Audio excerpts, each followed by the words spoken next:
ہم نے جو دلیل دیا نا اللہ کی ایگزسٹنس پر، یہ حیران رہ گئے. انہوں نے آپس میں میٹنگ رکھی ہے کہ اللہ یار انہیں کہاں سے لے کے آیا. ایک جملہ میں نے بولا، آپ حیران رہ گئے. ہمارے نبی صلی اللہ علیہ وسلم کے ہر جملے اسی طرح حکیمانہ ہے. کب تک آپ لوگ جھوٹ پہ، بہتان پہ، تخیلات پہ، مغالطات پہ گزارے کرتے رہیں گے؟ ایتھیزم کے لیے عقل کو خداوزی کرنا پڑتا ہے. جی حسن ڈیریا صاحب، کیا حال ہیں آپ کے؟ ہاں جی جی میں بخیریت ہوں جناب، آپ سنائیں. اور چلیں، آپ نے کیمرہ آف کیا ہے تو چلیں، آپ کی تصویر لانے کی ضرورت نہیں. بات کریں بھائی. پہلے تو السلام علیکم. اور جب آپ مسلمان ہی نہیں تو آپ کو میں کیا سلام کا جواب دے دوں؟ ہلو گڈ مارننگ بولو نا، گڈ نائٹ، گڈ ایوننگ. اس طرح او مسلمانوں والا سلام نہ دیا کرو نا پلیز. ہم آپ کو سلام کا جواب نہیں دے سکتے آپ کو. Good evening sir. ہاں گڈ ایوننگ سر، ٹھیک ہے نا. Good evening. ہاں ہم سے کوئی نفرت نہیں ہے، لیکن یہ مسلمانوں کے آپس کی تعارف تحیات ہیں، ٹھیک ہے نا، گریٹنگز ہیں. آپ لوگ تو اسلام کو تو خرافات سمجھتے ہو نا، ہمیں پسماندہ، ہمیں تو وہ نادان جاہل، آپ روشن خیال لوگ ہیں. تو اس بات کا بھی خیال کریں کہ ہم آپ کے سلام کا جواب نہیں دے سکتے. جی سر بولیں. گڈ ایوننگ سر، شب بخیر. کیسے کیا حال چال ہے ڈیریا صاحب؟ جی میں بخیریت ہوں جناب، آپ سنائیں. جی سر، کوئی سوال ہے مجھ سے یا کچھ کہنا چاہتے ہیں؟ اپنا عقیدہ بتائیں. آپ کہتے ہیں آپ اگناسٹک ہیں؟ یس سر، آئی ایم ایگنوسٹک. اگناسٹک کا مطلب یہ ہوتا ہے کہ یہ کہتے ہیں کہ ان کو پتہ نہیں کہ خدا ہے یا نہیں. صحیح کہہ رہا ہوں؟ نو سر، ان کو یہ نہیں کہتا، ان کو یہ نہیں پتا ہوتا کہ خدا ہے یا نہیں ہے. This simply agnostic is not just okay, it's بہت ساری ویریشنز ہیں. اور آپ کس ویریشن سے ہیں؟ جی I say that مذاہب نے جتنی بھی آج تک خدا کی تعریف کی ہے، ان ڈیفینیشنز کے مطابق خدا ایگزسٹ نہیں کر سکتا. اگر ان ڈیفینیشنز کے اوپر ایگزسٹ کرنا تو آپ نے شیعہ مذہب اہل بیت علیہ الصلوۃ والسلام کے خدا کے متعلق کتنا تحقیق کیا؟ کچھ نہیں نا. I have such a lot. Okay, نو مذہب شیعہ کے آپ نے کہا کہ جتنے مذاہب ہیں ان میں خدا جو ہے وہ خدا نہیں ہے، وہ خدا ان کا غلط ہے. ٹھیک ہے بھائی، میں تو شیعہ اثنا عشری ہوں، مجھے دوسرے مذاہب سے کام ہی نہیں ہے. آپ نے شیعہ اثنا عشری جو مذہب اہل بیت علیہ السلام ہیں ان سے ان کا کہاں پہ کتنی تحقیق کی؟ کیونکہ ان کی خدا بھی غلط ہے. میں جنرلی اسلام کی تحقیق کی ہے، ناٹ اسپیسیفکلی. وہ اسلام میں آپس اختلاف بہت ہے نا آپس میں. ابھی دیکھو سیٹرڈے کو میرا مناظرہ دیکھو آپ کو پتا ہے کہ نا بہت سارے مسلمان ایک دوسرے کو مشرک کہتے ہیں، یعنی ایک دوسرے کے خدا کو نہیں مانتے. جو تصور خدا، عقیدہ ایمان ہے خدا ہے، ایک دوسرے کے نہیں مانتے نا. تو پھر آپ کو جب ایک بات کا پتہ ہی نہیں ہے، سب مسلمانوں کے عقائد اللہ کے صفات کے مطابق جیسے نہیں ہیں، ٹھیک ہے نا. جب آپ کو ایک بات کا پتہ ہی نہیں ہے تو آپ نے کیوں کہہ دیا کہ سب باطل ہے؟ آپ کہہ دیتے ہیں کہ میں نے دیوبندی کا، بریلوی کا یا اہل حدیث کا خدا کا میں نے مطالعہ کیا، وہ صحیح نہیں لگتا. مذہب تشیع کا تو آپ نے مطالعہ نہیں کیا نا، تو آپ نے کہا کہ سب باطل ہے. یہ بات غلط ہے نا. نہیں، میں نے ایک بات کہی نہیں ہے، میں نے یہ کہا ہے وہ مائک اپنے دیکھو آپ کا جو ہے وہ کیمرہ، میں نے آپ اپنا کیمرہ آف بھی کر سکتے ہیں، میں نے بھی آف کیا ہے. یہاں پہ آپ کا چہرہ نہیں آ رہا. آپ اپنا مائکروفون جو ہے منہ کے قریب لے کے آؤ تاکہ آپ کی آواز واضح ہو. جی اب میری آواز واضح ہے؟ بات کرتے جائیں. جی جناب، تو میں نے یہ کہا کہ میں جس ویریشن سے بلانگ کرتا ہوں ایگنوسٹسزم کی، اس میں یہ ہے کہ جتنے بھی ادیان جو ڈیفینیشن بیان کرتے ہیں ان کے مطابق خدا ایگزسٹ نہیں کر سکتا. میں نے یہ نہیں کہا کہ specifically delve into in every religion we study and we waste our time. Okay, we just تو چلیں جی، ہم شیعہ اثنا عشری ہے نا، آپ بتائیں کہ ہمارا خدا کیوں ایگزسٹ نہیں کرتا؟ جی میں جس گنا ریپیٹ کرنا آیا تھا، آپ نے جو ویسے اقبال صاحب کے ساتھ جو بات کی تھی، میں آپ سے بس اتنا پوچھنا آیا ہوں کہ وہی آپ کا اونلی کلیم ہے؟ Is that your only argument against of God against atheist? دیکھ میں نے کیا کہا، میرا آرگومنٹ میں نے اس وقت بھی کہا تھا، پہلے بھی کہا تھا کہ جتنے دنیا میں ذرات ہیں، جتنے دنیا سمندر میں قطرے ہیں، ان کی تعداد سے زیادہ ہمارے آرگومنٹس ہیں گاڈ کے ایگزسٹنس پر. ٹھیک ہے نا. میں نے تو صرف ایک پیش کیا، وہ اونلی نہیں ہے، لیکن وہ ایک ہی کافی ہے، ایک ہی کافی. وہ سب لوگ سمجھتے ہیں، لیکن وہ میں نے کبھی نہیں کہا کہ 10 اونلی. میں نے کہا کہ اس کے علاوہ بہت سارے. Okay, are you still clinging to that؟ کیا آپ اس کو آج بھی کلیم کرتے ہیں؟ جی آج بھی کلیم کرتا ہوں اس کو. اوکے، اور دوسرا سوال میرا یہ ہے آپ سے کہ آپ کا ابھی بھی یہی عقیدہ ہے کہ آپ نے کچھ کاپی نہیں کیا گریک فلاسفر سے یا پھر گریک فلاسفی سے؟ آپ نے سب کچھ اہل بیت سے لیا ہے؟ بالکل. میں نے جو آپ کی خدمت میں پیش کیا ہے، میں نے گریک فلاسفرز کے یا مسلمان فلاسفر سے نہیں لیا. اوکے، اور جو آپ نے تفسیر العسکری سے جو ایویڈنس دیا تھا، یعنی historically proved that this book is older than Greek philosophies. تو یہ جو دیکھیں میں عرض کر رہا ہوں کہ یہ دو رسول صلی اللہ علیہ وسلم کسی کی شاگردی نہیں کی ہے تو دنیا جانتی ہے نا. رسول اللہ صلی اللہ علیہ وسلم گریک کے پاس نہیں گئے، نہ وہاں پہ کوئی مکے میں وہاں پہ نہ کوئی اسکول تھا، نہ کوئی فلاسفرز وہاں پہ پڑھاتے تھے. یہ تو سب پوری دنیا جانتی ہے نا. اور پھر یہ آرگومنٹ جو ہے گریک فلاسفرز کے کتب میں بھی نہیں ہے. جو میں نے پیش کیا ہے وہ ان کے کتب میں نہیں ہے. ہاں بالکل نہیں ہے. اور جو پھر یہ بات بھی ہے کہ رسول اللہ صلی اللہ علیہ وسلم ان کے پاس کسی کے پاس نہیں پڑھے، یہ بھی پوری دنیا جانتی ہے نا کہ وہ نہ مکے میں کوئی اسکول تھا، نہ مدرسہ تھا، نہ رسول اللہ صلی اللہ علیہ وسلم نے کسی کے پاس تعلیم حاصل کیا. اگر وہ تعلیم حاصل کرتے تو دنیا والے کہہ دیتے ہیں نا ان کے عرب کے جو مخالف تھے کہ آپ کی یہ باتیں جو ہیں فلان فلان سے سیکھی ہوئی ہے. دوسری بات یہ ہے کہ یہ صرف رسول صلی اللہ علیہ وسلم کی جملے نہیں ہیں, یہ امیر المؤمنین علیہ السلام کے خطبوں میں بکرات اہل بیت علیہ السلام نے بہت سارے دلائل دیے اللہ کے ایگزسٹنس پر. یہ متعدد بار مذکور ہے, یہ بہت سی جگہ پہ مذکور ہے, ٹھیک ہے نا. تو یہ ہمارے پاس ثابت ہے. اور آپ اگر آپ کہتے ہیں گریک فلاسفرز نے یہ بات جملے کہیں تو وہ ان کے کتاب میں یہ جملے نہیں ہیں, وہ آپ کو غلط فہمی ہے. ان جو فلاسفے کے کتب میں موجود ہے وہ پروفس وہ اس سے کافی مختلف ہے, اور اس کے مقدمات کو سمجھنا بھی کافی مشکل ہے. اوکے, اور آپ وہ بہت کمپلیکیٹڈ باتیں وہ جو فلاسفے کے کتب میں ہیں. ٹھیک ہے سر, آپ نے جب بات کی نا کہ پروفیٹ محمد صلی اللہ علیہ وسلم کہیں پڑھے نہیں تھے یا پھر انہوں نے کہیں سے علم حاصل نہیں کیا تھا, sir that's an abstract logic. Okay, آپ ایک ایبسٹریکٹ ایویڈنس دے رہے ہیں جس کو ہم ہسٹوریکلی پروف نہیں کر سکتے, اس لیے ان کی طرف منسوخ کیا جا سکتا ہے. دیر از اے چانس کہ پورا کا پورا نہیں, وہ ہم نے ان کے متعلق سیرے کی کتابیں لکھی ہیں, ان کی حیات دیکھی ہے کہ انہوں نے کئی دیکھیں مکے میں کوئی اسکول نہیں تھا, کوئی ٹیچر نہیں تھا, کوئی کسی کو پڑھاتا نہیں تھا, کبھی کسی نے یہ تہمت نہیں لگائی رسول اللہ صلی اللہ علیہ وسلم پر کہ آپ نے فلان شخص کے پاس پڑھی ہے, ٹھیک ہے نا. وہ تو ایک ثابت شدہ بات ہے. وہ ہم یہ کوئی کلیم اس طرح نہیں کرتے کہ ایکسٹراڈنری کلیم ہے جس کی کوئی دلیل نہیں ہے. اس کے واضح دلائل ہے, قرآن مجید بھی اس بات پہ شہادت دے دیتا ہے. وہ تاریخ والے نہیں کہتے کہ رسول صلی اللہ علیہ وسلم وہ وہاں پہ ایک یونیورسٹی تھی, مدرسہ تھی تھیالوجی فلسفی کے, وہاں پہ وہ گریجویٹ ہوئے تھے. کوئی ایسی بات نہیں ہے. I know that وہاں پہ مدرسہ نہیں ہے, لیکن we know that شام میں تھے مدرسے جو بیزنٹائن امپائر کا حصہ تھے. شام میں ہوئے ہوں گے, لیکن وہ وہاں پہ پڑھنے کبھی نہیں گئے. شام اس زمانے میں بہت دور تھا مکے سے, جاتے نا 2-3 مہینے کا سفر تھا. ہاں, a person can learn very much even in a week, man. مجھے سمجھ نہیں آئی جی, کیا فرما رہے ہیں آپ؟ یہ کہہ میں نے یہ کہا آپ سے کہ وہ ایک جو عاقل شخص ہوتا ہے, جو ایک عقل مند شخص ہوتا ہے, وہ ایک ہفتے میں بھی سب کچھ سیکھ جاتا ہے. بہت کچھ ایک ہفتے میں سیکھ جاتا ہے.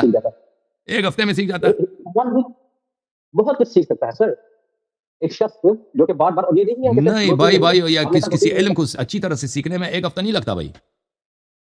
آپ ایک ایسا میسج لے کے آئے نا, ایسے میسج لائیں جو پوری انسانیت کے ہر زندگی کے ہر شعبے کو کور کرتی ہو. آپ کے پاس کریشن کے متعلق, آپ کے پاس آفٹر لائف کے متعلق, آپ کے پاس نماز کیسے پڑھیں, وضو کیسے بنائیں, آپ وہ کریں, کیسے نکاح کریں, طلاق دے دیں, آپ خرید و فروخت کیسے کریں, آپ گھرانے میں کیا کریں. آپ کہتے ہیں یہ ساری باتیں انہوں نے گریک سے سیکھی, ایک ہفتے میں سیکھی ہے نا. یہ تو بھائی اس کا وہ بھی آپ کے پاس کوئی ثبوت نہیں کہ وہ گریک کے پاس, یونانیوں کے پاس گئے تھے یا رومنس کے پاس گئے تھے سیکھنے کے لیے. یہ بھی مسخرے کی بات ہے, ٹھیک ہے نا. آپ یہ لوگوں کو ابھی آپ مجھے پتہ چلا جی, ہم نے جو دلیل دیا نا اللہ کی ایگزسٹنس پر, یہ حیران رہ گئے. یہ ایتھیسٹوں نے آپس میں میٹنگ رکھی ہے. اب آپ ایک منٹ خاموش, یہ اللہ کا معجزہ میں آپ کو بتاؤں. انہوں نے آپس میں میٹنگ رکھی ہے کہ اللہ یار انہیں کہاں سے لے کے آیا. یہ اگر ہم کہہ دیں کہ یہ رسول صلی اللہ علیہ وسلم کے کلام ایم ایس کو رد تو کر نہیں سکتے, تو اس نے ضرور وہ یونانیوں کے کتب سے لے کے آیا ہوگا, رومن کے کتب سے لے کے آیا ہوگا, ٹھیک ہے نا. ٹھیک ہے بھائی, تو ہم یہ بتاتے ہیں بھائی تاکہ لوگ یہ نہ سمجھیں کہ ان کے پیغمبر جو تھے ایسے حکمت کے حامل تھے. ٹھیک ہے, تو یہ مجھے پتہ ہے کہ مجھے آپ سب کو اندازہ ہے کہ آپ کی اصل مجبوری کیا ہے. ٹھیک ہے, ہمارے نبی صلی اللہ علیہ وسلم, میں نے ایک جملہ کہا آپ لوگ حیران رہ گئے, ایک جملہ میں نے بولا آپ حیران رہ گئے. ہمارے نبی صلی اللہ علیہ وسلم کے ہر جملے اسی طرح حکیمانہ ہے, ہر جملہ ان کا, ہر فعل حکیمانہ ہے, ہر فعل ان کا نور سے بھرا ہوا, ہدایت سے بھرا ہوا. آپ ایک جملے میں حیران رہ گئے, کہتے ہیں ان کی اپنی نہیں ہے جی, وہ شام سے لے کے آتے جس کی کوئی ایویڈنس بھی آپ کے پاس, کہتے ہیں ایک ہفتے میں سیکھ لیا جی. ہاں ماشاءاللہ, واہ جی واہ جی. داریوش صاحب کب تک آپ لوگ جھوٹ پہ, بہتان پہ, تخیلات پہ, مغالطات پہ گزارے کرتے رہیں گے؟ بالکل بات کریں جناب. جی جناب, فرسٹ آف آل میں نے یہ بھی آرگومنٹ تھا ہی فرسٹ آف آل. اور دوسری بات یہ میں نے آپ کو کہا کہ do you even know that, آپ مجھے سوال کے جواب میں آپ مائکروفون کو قریب لے کے آؤ نا بھائی, آپ دور سے بات کرنے میں سمجھ نہیں آتی آپ کیا کہہ رہے ہیں. میں نے آپ کو یہ کہا کہ آپ کو امپیریکل اور ایبسٹریکٹ کا فرق پتہ ہے. امپیریکل اور کس کا؟ ایبسٹریکٹ کا, یہ فرق پتہ ہے جی. ٹھیک ہے, میں نے آپ کو یہ کہا کہ آپ نے جو کلیم کیا ہے کہ پروفیٹ محمد صلی اللہ علیہ وآلہ وسلم قرآن لائے ہیں, this is not historically empirically proven. آپ اس کو ایبسٹریکٹ طریقے سے تو پروو کر سکتے ہیں کہ یس, بٹ آپ اس کو امپیریکلی پروو نہیں کر سکتے. وی ڈونٹ ہیو, آپ ہسٹوریکل پیچھے جائیں. تو ہم اس زمانے میں نہیں تھے نا, آپ کہتے ہیں مشاہدات تجربے سے ثابت کریں کہ قرآن رسول اللہ صلی اللہ علیہ وسلم لے کے آئے تھے. ابھی قرآن تو موجود ہے نا ہمارے پاس, نہیں ہے؟ میں آپ کو روایات کی, آپ جتنے بھی روایات کی بات کر رہے ہیں, بھائی چھوڑو قرآن, جب قرآن کی روایت میں نے لوگوں کو پڑھ کے سنایا نا, وہ تو مسلمان نے اس کو چھوڑ دیا تھا. آپ لوگوں کو کیا پتہ روایات میں کیا لکھا ہے؟ قرآن کی تاریخ پہ میں نے مناظرے کیا نا, آپ مجھے نہ بتاؤ. اور بھائی آپ جاتے ہیں, ایک میتھمیٹکس کا پروفیسر ہے, اس کے بتاتے ہیں کہ یہ فارمولا, بھائی میں فارمولا میرے پاس ہیں, میں نے عالم اسلام کے علماء کو میں نے اس مسئلے پہ میں نے سب کو ہرا دیا ہے، ٹھیک ہے نا. اور جب قرآن کی تاریخ تم مجھے نہ بتاؤ تم ابھی قرآن موجود ہے یا نہیں ہے؟ اچھا آپ کیا کہتے ہیں آپ کا اب آپ لوگوں کا کیا نظریہ ہے کہ یہ جو ہے عثمان نے اس کو جمع کیا، عثمان نے اس کو بنایا؟ نو سر، میرا یہ نظریہ نہیں ہے. ہمارا نظریہ یہ ہے کہ sir this was you know this was constructed in Abbasid empire. ہمیں سمجھ نہیں آتی بھائی. آپ بھائی کوئی اچھا مائکرو فون خریدو نا. سمجھ نہیں آ رہی آپ کیا کہہ رہے ہیں. اب میری آواز صحیح آ رہی ہے؟ وہ آواز آپ اتنی اچھی نہیں آتی نا، آپ کے جملے واضح نہیں ہوتے. آپ کا کیا نظریہ ہے؟ قرآن کہاں سے آیا؟ نبی صلی اللہ علیہ وسلم نے قرآن نہیں لایا بھائی، کس نے لایا پھر؟ ہنسو اللہ کی قسم، کیا کامیڈی ہے یہ جناب ایتھیسٹ کا حضرات کا. عقل وقل کچھ بھی نہیں. کس نے لایا پھر؟ آپ نے یہ ثابت کرنے کے لیے لایا سر. آپ نے امپیریکل ایویڈنس دینا ہے، آپ نے صرف ایبسٹریکٹ ایویڈنس دیا تھا. اچھا بات کا ایویڈنس دے رہے ہیں آپ. تو یہ دیکھیں یہ کہ قرآن رسول، دیکھیں اس بات پہ ایراد تو ہو سکتا ہے کہ رسول صلی اللہ علیہ وسلم نے خود مثلا نستجیر باللہ مجھے کہہ سکتے ہیں کہ انہوں نے جھوٹ بنایا، مثلا اللہ کی جانب سے کوئی فرشتہ نہیں تھا، وہ خود انہوں نے مثلا بنا کے لوگوں کو کہہ دیا کہ قرآن ہے. یہ تو کوئی فرضیہ ہو سکتا ہے. یہ کہ یہ ان کے الفاظ نہیں تھے، اس کے تو بہت یہ تو بھائی جیسے بھی کسی تاریخی فیکٹ کا دلائل ہوتے ہیں نا کہ ورلڈ وار 2 ہوا ہے، مثلا کہتے ہیں ورلڈ وار 2 ہوا ہے. فرینچ ریولوشن 1776 میں امریکن ریولوشن ہوا ہے، 1779 میں فرینچ ریولوشن ہوا ہے، 1779 میں یہ فرینچ ریولوشن ہوا ہے. جیسے فریڈرک دی گریٹ جو ہے وہ پرشیا میں ایک بہت بڑے کنگ تھے، ٹھیک ہے نا. یہ مثلاً یا جرمنی کے جو بہت بڑے چانسلر تھے بسمارک 1860 میں، انہوں نے جرمنی کو پرشیا کو جرمنی بنایا نا، premier of chancellor of Germany. تو یہ گزرا ہے، یہ جھوٹ نہیں ہے بھائی، ٹھیک ہے نا. جس طرح ان باتوں پہ آپ کو یہ ہسٹوریکل فیکٹس ہیں، اسی طرح ہسٹوریکل فیکٹس میں تو کوئی حد ہی نہیں ہے کہ رسول صلی اللہ علیہ وسلم نے قرآن لایا، ٹھیک ہے نا. اس میں تو کوئی نزاع ہی نہیں ہے. اور آپ ہم کوئی مجبور نہیں کر پاگل سے ہم گفتگو کریں، ٹھیک ہے نا. جو یہ کہتا ہے کہ بھئی آپ اگر یہ کہہ دیتے کہ قرآن انہوں نے نہیں لکھی، یہ بشر کا کلام ہے، یہ کوئی بات ہو سکتی تھی. اب قرآن انہوں نے لایا ہی نہیں، اور پھر میں کہتا ہوں کس نے لایا وہ بھی پتہ نہیں جی، ٹھیک ہے نا. Thank you sir. آواز آ رہی ہے میری؟ اوکے جی، آ رہی 1 منٹ میں بات کرو پھر جو ہے پھر گڈ بائی. کیونکہ عقل میں آپ ڈیٹیکٹ نہیں کر رہے ہیں. میں عقل اصل مجبوری ہے. میں نے آپ سے کہا کہ میرا یہ آرگومنٹ تھا نہیں، بٹ پھر بھی میں آپ نے تھوڑا اس کو فورس او داریوش صاحب، اگر ہم آپ میں عقل ڈیٹیکٹ نہ کریں نا تو پھر ہمیں معذور ہے نا آپ سے بات کرنے میں، ٹھیک ہے نا بھائی. اب آپ کوئی ایسی بات بتاؤ جو ہمیں پتہ چلے کہ آپ پاگل نہیں ہیں، عاقل ہیں. کوئی ایسی بات بتاؤ، کیونکہ ابھی جو آپ نے باتیں کی ہیں وہ شہادت دیتی ہیں کہ بالکل آپ پاگل ہیں. نہیں جناب، میں نے آپ سے قرآن کی بات کر میں نے پوچھی، میں نے آپ سے کہا تھا کہ تفسیر وہی آپ کے پاگل ہونے کی دلیل ہے. بالکل آپ پتہ نہیں کیا ہوا ہے آپ کے ساتھ. میں آپ کا علاج نہیں کر سکتا، یہ ماہر نفسیات کی ضرورت ہے آپ.